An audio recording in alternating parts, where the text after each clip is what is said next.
Hello, this is Jessica Weaver's journal assignment number 1 for lifespan development, exploring my transition throughout the mid to late childhood. This is a photograph of me from about the age of 6 or 7 on my bicycle.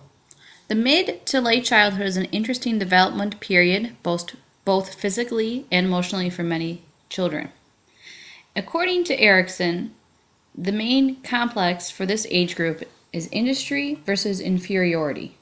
Industry expresses a dominance in this time period when children's curiosity blooms and they become more curious about the world around them. Inferiority can occur when parents dissuade them from exploring because they view their behavior as mischievous. I come from a very warm, happy home. My parents instilled in me the importance of learning by doing, exploring creativity from a very early age, and they really pushed the industry value on me. That's reflected today as I am an independent person. I still like taking apart different things. I like woodworking as a hobby, and as a counselor, I like to explore and try new things always. Coming from a family with a history of obesity and heart disease, I suffered my fair share of growing pains growing up. In my transition period into the adolescent stage, I was teased on occasion for being heavier. Now as an adult, I have learned to incorporate my body figure into a healthy and happy lifestyle that includes regular diet and exercise. I believe that this experience will help me in working with clients who may have any kind of eating disorders or obesity problems, because I will be able to understand truly where they're coming from and be empathetic toward their situation. Transitioning my parents had a great impact on me in terms of my The moral development of this time period is very important. Piaget talks specifically about it in our textbook, as well as Kohlberg, about the stages of development undergone by children from the ages of 5 to 12. Morals were important to my mother, and she instilled them not only in me and my sister, but prompted us to use them in the home and in the community. One major point of transition at this point in my life was my imagination and creativity. My mother always encouraged us to work independently and play on our own. This instilled in my sister and I the value of working independently and also allowed us the freedom to come up with our own ways to solve problems. This creative problem solving has carried over significantly in my career as a counselor.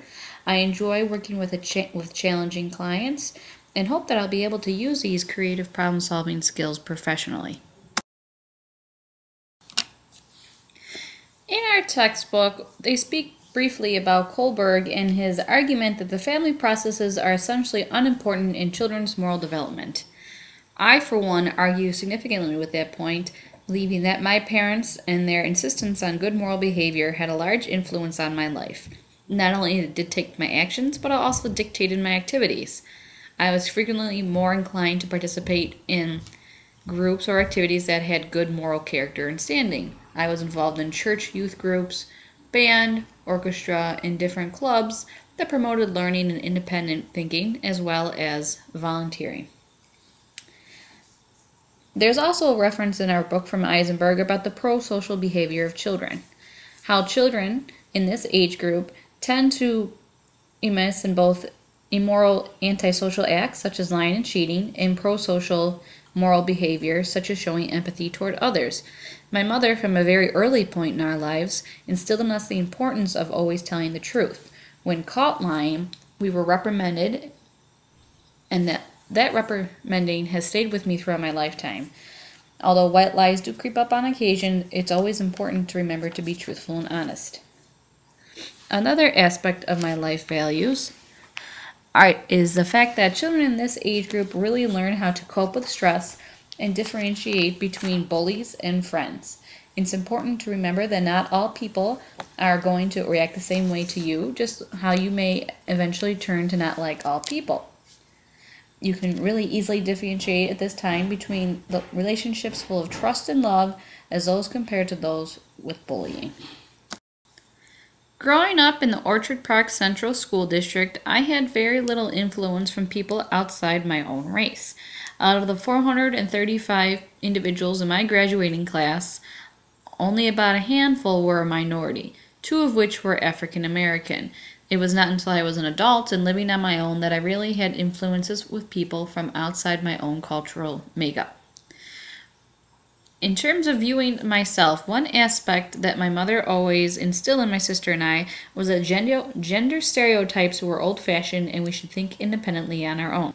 Coming from a family that had very few boy cousins, the girls were forced in turn to take on responsibilities of their own. So instead of having a brother to take out the trash or mow the lawn, do other boy chores, my sister and I shared all these jobs. We learned to not only how to clean and do laundry and cook, but we also learned how to change a spare tire, fix basic plumbing problems, and other masculine traits.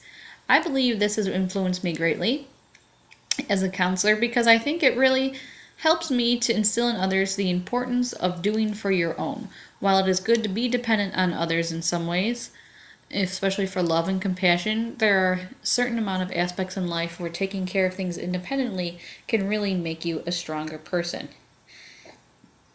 Out of the 2 or 3 boys that I did have in my family, they had very traditional gender roles. Despite being at the same age as us, every Thanksgiving my cousin would be watching TV with the other men, while the women were forced to do the dishes in the kitchen.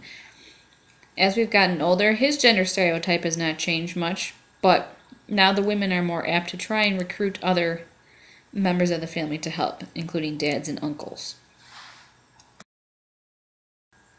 This is a photo of me and my mother on Easter Sunday. My mother was of Polish Catholic descent. My father was a German Lutheran, so many of the holidays and traditions we had were in tune with those different cultures. As I mentioned, coming from that genetic makeup, a lot of our traditions were those of Christian, Polish, and German families. Growing up, a lot of our holiday celebrations centered around food. Different dishes would be served at different time of year. There'd be ham and sausage on Easter Sunday, whereas around Christmas time we had a more traditional German feast, including Spätzle, Wiener Schnitzel, sausage, cabbage, and strudel. A lot of the traditions we recognized were the celebration of Easter and Christmas. We did very traditional American celebrations with Christmas trees, Easter egg hunts, and things of that nature, as well as celebrating the 4th of July and Thanksgiving. A lot of our celebrations were standard to other families in the area. In terms of self-care, there are 2 different types, both physical and emotional. In terms of physical self-care, I was congruent with most of my peers. At a younger age, I did not care for going in, cleaning up, and taking a bath. Instead, I wanted to play outside until well past dark and stay muddy. As soon as I became a big sister at the age of 7, my parents let me help her bathe, change diapers, feed her, and I really began to understand the importance of traditional grooming and physical self-care in an individual. In terms of my emotional self-care, I believe self-esteem and self-concept, as indicated by Kaplan, have a large significance in the development of children in this age group.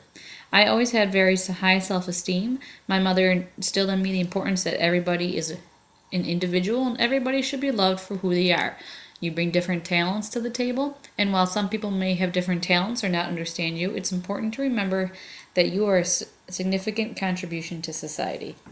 Along with self-concept, my emotional self-care remained high throughout this time period and well into my adolescence. One of the most important aspects of being a counselor is not only developing a sense of self-understanding, but a sense of understanding others. In Chapter 8, both of these ideas, Robert Selman's development theories, are mentioned, and I think it's significant enough to report them here. Learning to understand others is a big part of counseling because you have to know where your client's coming from and be able to meet them where they're at. In this stage of the development, if you fail to do that, it may be hindering you later on. As I mentioned before, my mother did instill in me the sense that everyone is worth something different and everybody brings something different to the table. So early in, I began to understand that others come from different areas and may have different viewpoints, and it's best to accept them for what they are and their own viewpoints and learn how to incorporate them in your lives as opposed to trying to change their ideas. This concludes my presentation. I hope you have enjoyed it.